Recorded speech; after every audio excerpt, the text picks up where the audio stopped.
Karina. I'm 17 years old.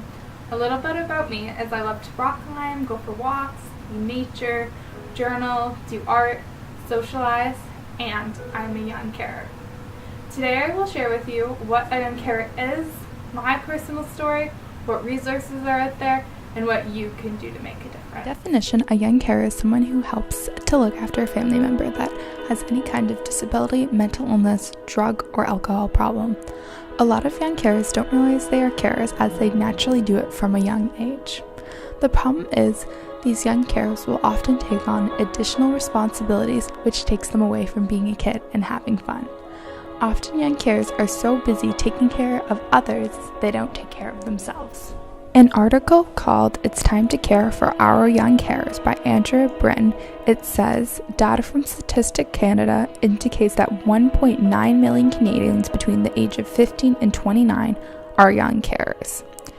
Think about all the young carers not included in that number because they are under 15. The website goes on to say nearly 1 in 5 young carers report caring for 3 or more people. It is common that if you care for one person, you likely care for multiple. The statistic goes on to prove how being a young carer takes a toll on their lives. For an estimated 47% of young carers who attend school experience chronic lateness, insufficient time for assignments, anxiety, problems focusing. This can make balancing school and caregiving a challenge. Being a young carer not only takes a toll on our bodies, but our minds, and it affects the way we balance our lives. Nationwide, an estimated 7% of young carers leave school early, and the situation may be especially urgent in northern Canada.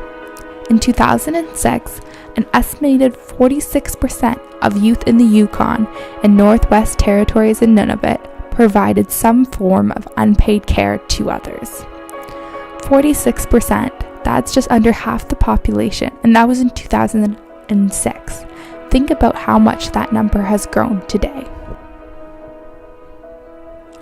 I believe that not only in northern Canada, but also our whole country needs to be more educated around young carers and what we can do to improve the system. Another problem is often immigrants come to Canada who don't know English or French, and often they will rely on their children to help communicating and help get by with, doing bills and housing and things like that. Another statistic from the GSS states that 4 in 10 young carers in Canada provide care to a sick grandparent. Since our population is aging, the number of young carers will also increase as a result.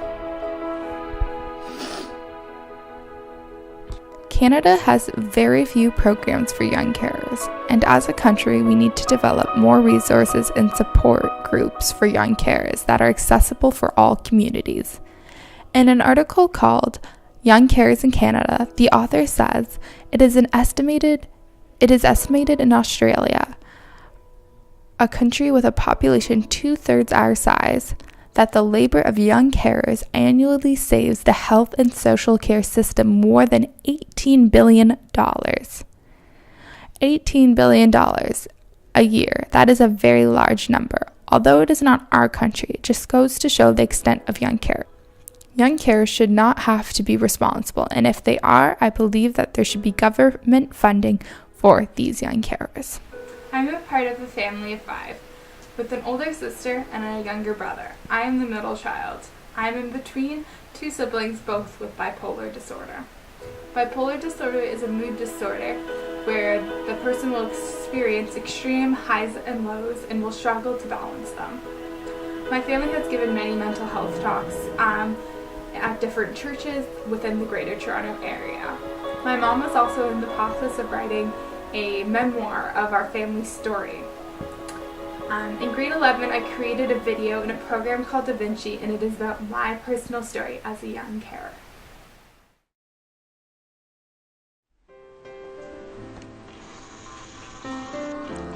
I grew up in a loving and faithful family, born with an older sister and later a younger brother, leaving me as the middle child. I'm in between. I'm the peaceful mediator. Both my siblings eventually came to struggle with a mental illness, leaving me to caregive for them. When things got really tough, I would just work hard and help out as much as I could in an attempt to avoid my feelings. As I got older, my sister got worse and was almost in the hospital for close to a month. The meds didn't seem to be working as much anymore. Through this time, I didn't really know how to cope or feel or how to help her and my family. What hurt most was not knowing how she felt, knowing that no matter what I did, I could never understand what it's like to be her or feel what she feels. This left me feeling helpless, not knowing how to be there for her. Eventually, I realized the only way to help her was to accept her as a gift, knowing there would be many ups and downs, making her a wonderfully and imperfect gift. My brother wasn't so easy either, but I learned to pick my battles, when to lose and when to win, and what was really worth fighting for. My story isn't over yet. It's ongoing every day. Some days are better than others, but being in between is where I belong. It gives me perspective on life. It helps me to understand other people better and why we are the way we are, and it helps me see the world from a wider perspective. My life can be hard, constantly finding a new normal, and dealing with not just one, but two siblings with mental illness. One of the hardest part about being a young carer for me was watching both my siblings in the hospital at one point or another. As a young carer, you're so used to just taking care of them, and when you don't, it feels weird. But what you have to remember is sometimes it's not your job to take care of them.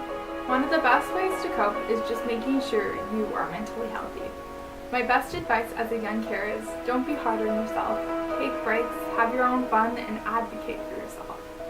It's important to tell your parents if you're feeling any way neglected, because odds are they don't realize what kind of pressure they are putting on you, and chances are they'll be understanding. I still care about my siblings, but I have designated times where I get out of the house to have a little fun.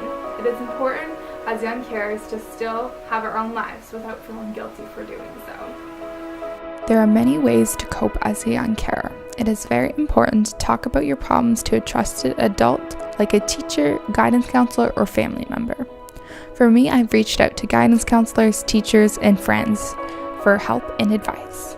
The biggest thing I've learned about being a young carer is don't bottle up your worries. Rather, talk about your experiences and feelings and take care of yourself. Through my experiences, it has shaped me to be a more patient, compassionate, and empathetic person. I encourage you to share your story on www.youngcarersproject.ca and join the movement. If we want change, the first step is to educate people.